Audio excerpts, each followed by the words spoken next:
Hey there, race fans. It's Race Day Top 5 with me, Frank 5. Sonoma, the perfect place to go taste the wine that is obviously meshed after the grapes grow in the vineyards, but it's also a place to go and visit the racetrack, the road course venue. Our second road course race of the season where there's so many twists and turns, strategy comes into play. At the end of the day, one of the most dominant drivers in Sonoma in recent years captured his fourth victory at this track in what has been a big bounce back year after a bad 2022. Let's get into all that went down in wine country.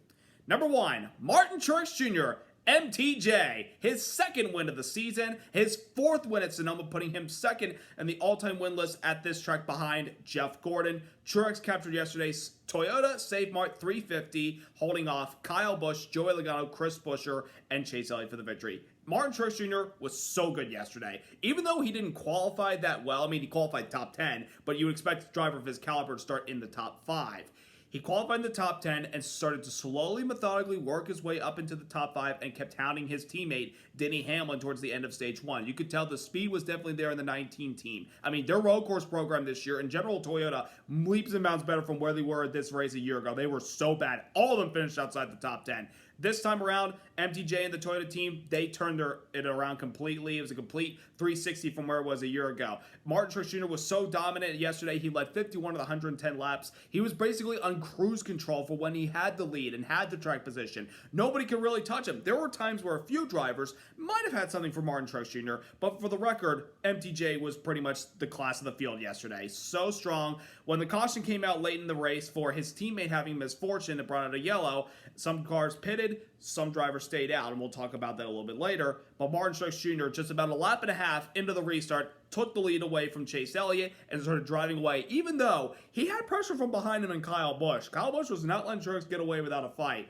But as the run went on, especially considering how many seconds they were ahead of everybody else, Truex's car was better on the long runs than Kyle Busch was. He started to pull away each and every single lap and just kept pulling and pulling away, and at the end of the day, he comes home with the checkered flag. And it's so good to see Martin Truex Jr. winning and having fun and being happy, because a year ago around this time, he was questioning his future, whether he would still run in NASCAR after 2022. If Truex did not sign his contract with Joe Gibbs Racing for 2023, there's a good chance that he's not driving this year. It was a struggle for him last year because he was getting adjusted to the new car like everybody else was, but it didn't really seem to benefit his driving style for the most part. There were times where they had some good runs, but then there were times where they didn't have good runs and have the finishes to show for it. And there were so many questions about whether or not would he retire, would he step aside, because his contract was up at the end of the 2022 season. But he said in mid-June, I'm coming back and I'm staying with Joe Gibbs Racing. I felt like, good, we'll see what happens from here on out.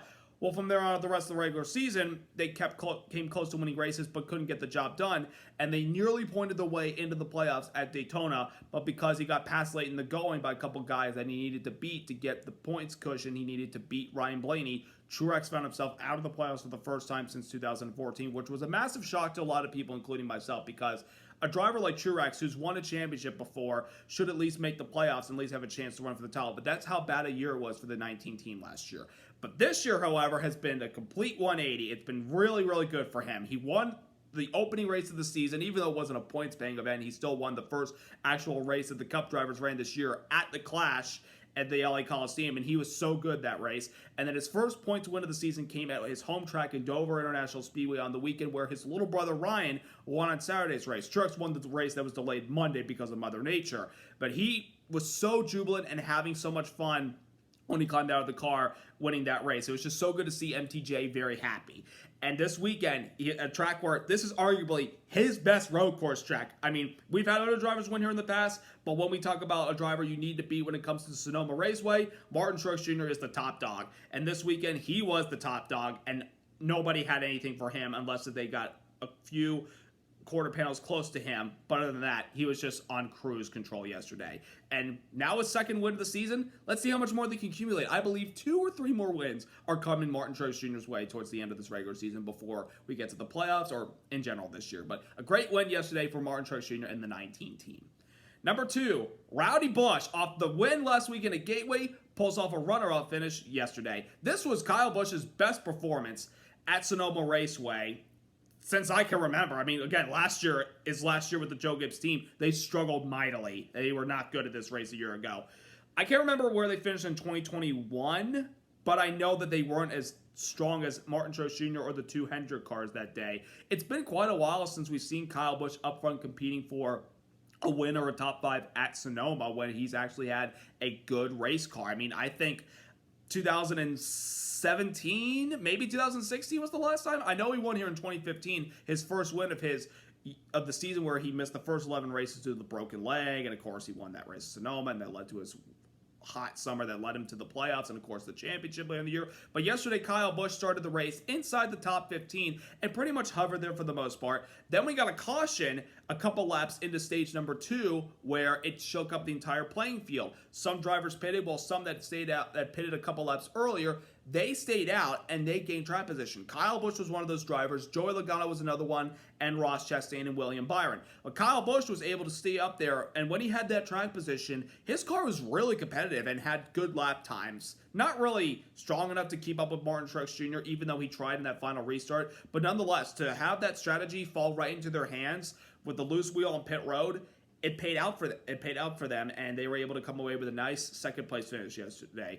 What a year it's just been in general, though, for Kyle Busch. He comes to a brand new team in Richard Childress Racing after last year. All the speculation was, where is he going to stay with JGR? If not, where is he going to go? He announced September he signed with RCR, and from the beginning of the year, from the Clash here on out, despite a couple races where they weren't really performing well, they have been very, very strong this year. With the win at Fontana, with the win at Talladega, and the win last weekend at Gateway, and this second place, this is now 4 straight top 10s he's on right now. He had a top 10 at, I'm pretty sure I want to say Darlington. He had a top 10 at the Coca-Cola 600, and of course he had the win last weekend, and he had the second place yesterday. He's just on a hot streak right now. If he can keep this momentum going, he will be one of the guys to talk about when we get to the playoffs. But a weekend where you didn't qualify well, but you take it into a very strong result at the end of the day yesterday, and he was pretty happy with the performance, by the way, which sometimes Kyle Busch is upset when he finishes second, but I think now with the new team, he's more loose than he's ever been, and he seems like he's having fun in general with this new organization, and I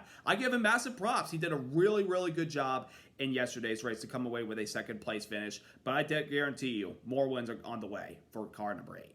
Number 3, strong runs by 2 Ford drivers that are really good on road courses. I'm talking about Chris Buescher and Michael McDowell. Starting off with Chris Buescher, a man who finished second in this race a year ago, proved this weekend, and has really proven ever since that run Sonoma, that run was no slouch. This guy has pretty much gotten the hang of road course races ever since he joined Roush Fenway Racing, and really ever since Brad Keselowski joined the team last year. Chris Buescher seemed to have picked up and be a strong top 5, top 10 contender on road courses. They were in the top 10 yesterday. I don't think that's where they qualified. If I'm mistaken, they may have, but I think they qualified outside the top 10. But they were good from the get-go. They were able to keep up and pass guys. They had good drive position. They had good speed yesterday. And at the end of the day, they came away with a 4th place finish and still have a relatively good cushion above the cutoff line as we head into these later weeks of this regular season. With summer, obviously, it's been starting. But Chris Buescher proved that last year's runner-up finish was no slouch. He's definitely gotten the hang of road courses. And if he can pull off a win at one of these upcoming road courses this summer, he will automatically punch his ticket to the playoffs. That would be something if he could do that. I mean, he's really been on a good streak ever since his Bristol win last year in the September night race. He's done a really good job with RFK.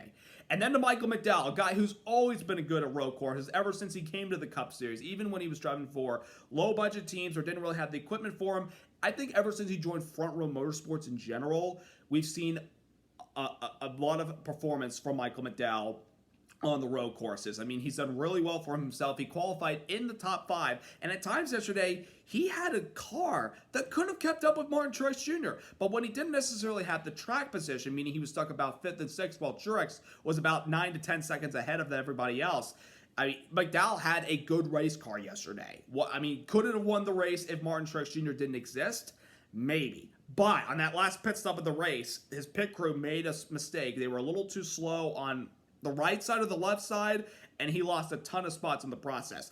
But he was able to rebound and bring it home with a solid 7th place finish. Albeit, he had a little controversial moment where he bumped Ryan Blaney, who was on old tires, in the final run of the race on turn 7 with about 7 laps to go. That's when he turned him around. And obviously, he didn't mean to. It was just a lot of jockeying for position around him, and he just got into him a little bit too much and got the 12 car spun around. But regardless, the 34 team, really good run for them yesterday. And Sonoma is arguably his best road course, like it is Martin Truex Jr.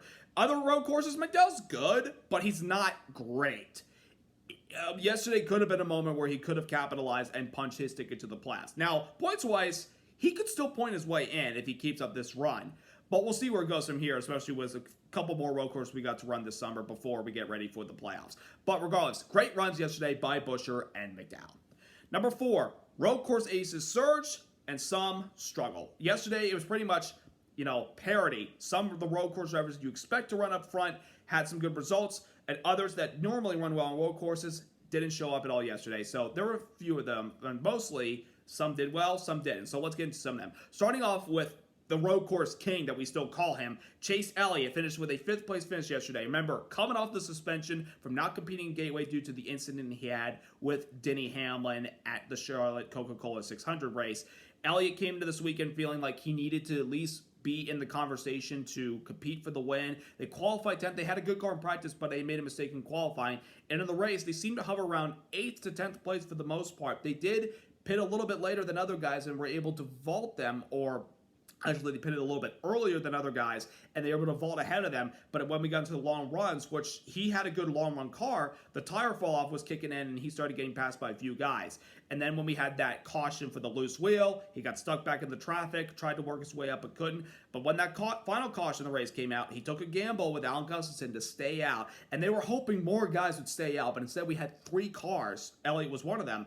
Out of the restart, Elliott took off, but then about a lap and a half, Truex got him, and Elliott was just trying to hold on with the old tires. But at the end of the day, to come away with a 5th place finish, that's not a bad job for the guy. And he did gain, despite missing a race, he did gain 14 points on the cutoff yesterday, even though he's still 84 back and pretty much in a must-win. I still feel like yesterday he still showed he's still one of the top road course drivers. He'll get back to the road course victory lane relatively soon. It could be in a couple of weeks, but we'll see what happens. But after missing last weekend's race and coming away with a 5th place yesterday, not a bad job for Elliott. Then we go to AJ Allmendinger, a guy who's really, this track's been his Achilles heel. When he's had good race cars, he can't seem to pull through. I mean, 2014, his first year with JTG Doherty, he had the car to beat, but he slipped back late in the race and had an incident coming off of turn 11 where he got wrecked and was officially taken out of contention for the victory. This has been a track where you would expect a guy like Allmendinger to be competing for the victory. Well, yesterday, they were around the 5th to 7th place spot for the most part yesterday. They never led a lap, and that's the sad thing. When Allmendinger joined this team this year, I felt like, as a full-time driver, I felt like if you win a road course race, you're going to be in the playoffs, and he could be a contender, knowing that the Roval's in the playoffs. So far this year, Allmendinger hasn't led a lap on a road course, and that's depressing. That's a sad fact. But yesterday, he was able to come away with a solid 6th place finish, which he was seen pretty happy about, even though this is not really his best road course, even though he's come close at times to having a car capable of winning. He really needed a good result like this to get a little bit of confidence back in him, and we'll see what happens in the upcoming road course races.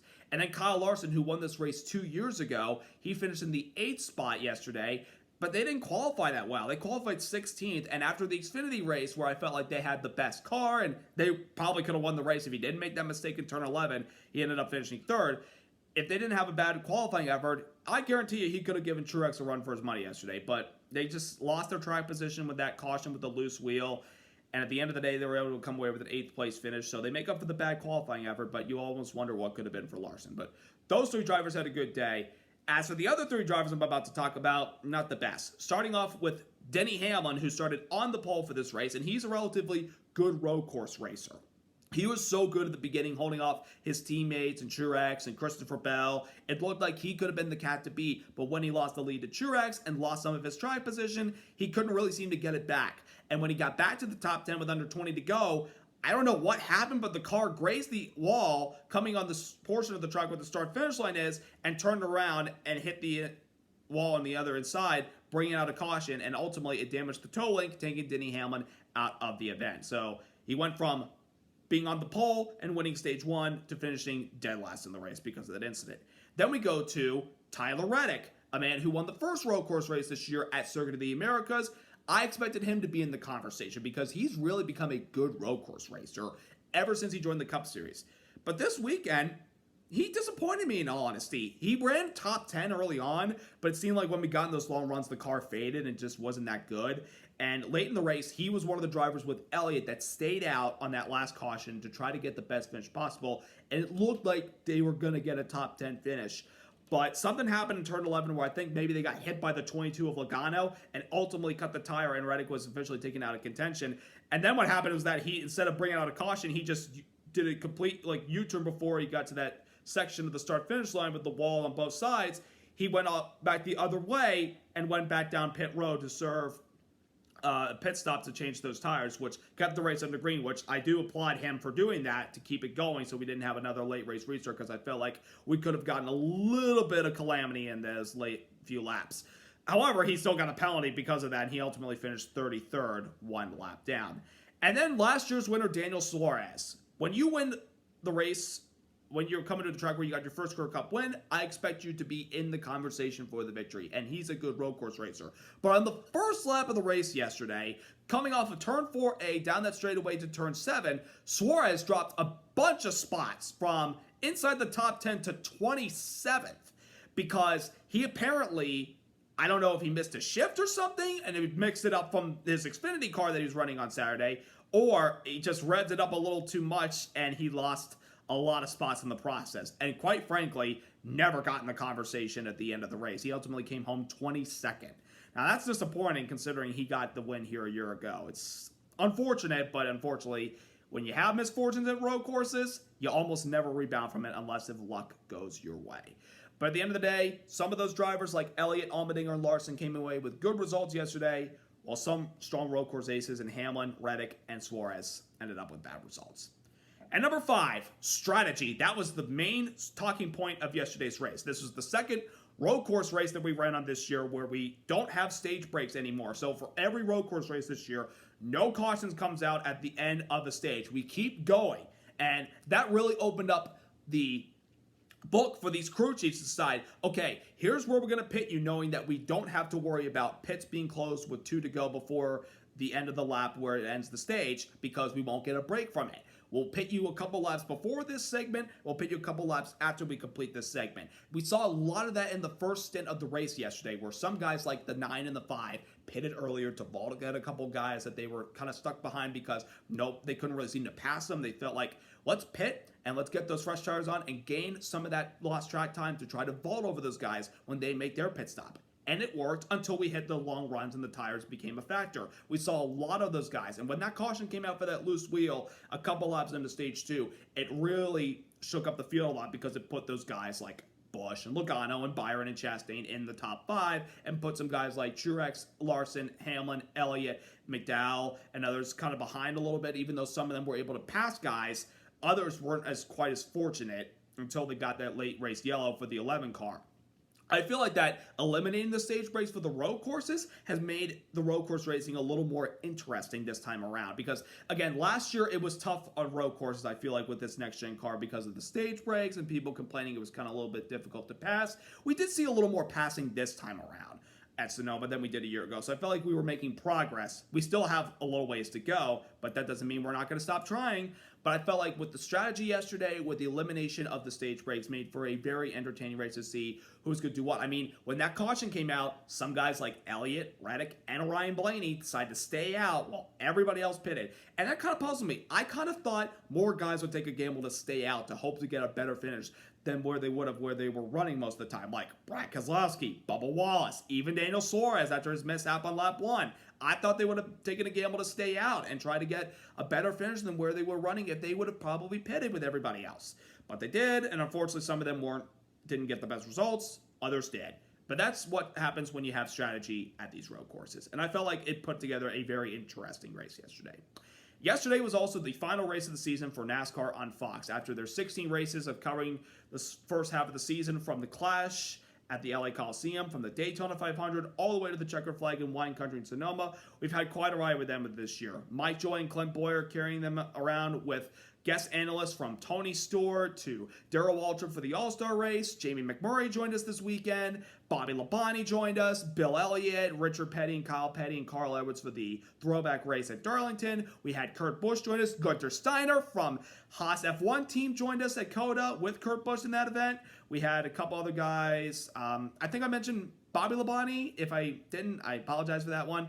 But we had a lot of guests join us on the broadcast this year, which is definitely fun. Danica joined us for Vegas and Phoenix. It was definitely a couple of good guests to have this year. But when Fox joins back next year to start 2024, it will no longer be any rotating guest analysts. It'll be Mike Joy, Clint Boyer, and the man who's set to retire after this year, Kevin Harvick. He will join the Fox family and become an addition to the broadcast booth. And he brings a lot of experience with his knowledge of the sport and his opinions. It'll make for some very fun broadcasts next year, especially with him and Clint being teammates again. They were teammates at RCR, they were teammates at Stewart Haas, and they're going to be teammates again on Fox. They just can't seem to separate those two from one another. But it was a good year for them with Fox and all the people in the pits, Jamie Little, Regan Smith, Josh Sims, and then of course we had Larry McReynolds for a couple races that he was in at the track live or mostly back in the studios being our crew chief analyst, and Shannon Spake, McMurray in Charlotte Studios, and Trevor Bain at times. We had a good time this year at NASCAR on Fox. But now it's time for NASCAR on NBC to take over, and that will be a couple weeks from now. But we're going to get Rick Allen, Jeff Burton, Steve Letarte, and Dale Earnhardt Jr., NASCAR Hall of Famer, as well as our people down in the pits like Marty Snyder, Dave Burns. I believe Kim Kuhn is part of it. I have to look at who's on the NBC pit crew staff. I don't think Parker Kligerman's going to be because he's got his Xfinity duties right now. But of course, we got Kyle Petty and Dale Jarrett for the pre and post race stuff. They'll be fun to watch. And of course, you can anticipate they'll be part of the broadcast at the Darlington weekend because we get to listen to a Earnhardt, a Petty, and a Jarrett, and they're the most popular names in the sport.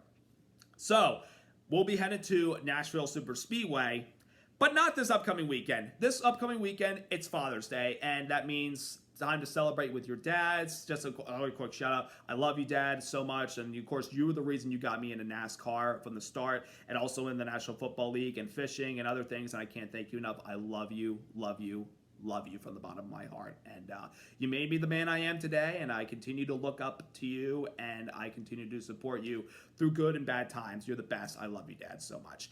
But next weekend, really, in general, is the time for the drivers not only to spend time with their dads and be dads, but also time to relax and kind of recoup before we get ready for the final 10-race stretch, before we get ready to hit the playoffs when they kick off at Darlington. We got Nashville Super Speedway all the way to Daytona for the first 10 races of the NBC schedule, and then, of course, they have the final 10 races of the season with the playoffs. But next weekend's a time to just take off, so go out for a walk in the park. Go fishing with your dad. Do something entertaining, do something fun next weekend because there's going to be no racing unless if you're watching IndyCar or Formula One next weekend. There's no NASCAR action next weekend. So take the chance to just take off and relax and read a book or something like that. It's going to be a nice weekend to not have to worry about how's my driver going to do this weekend or what's going to happen in the race this weekend.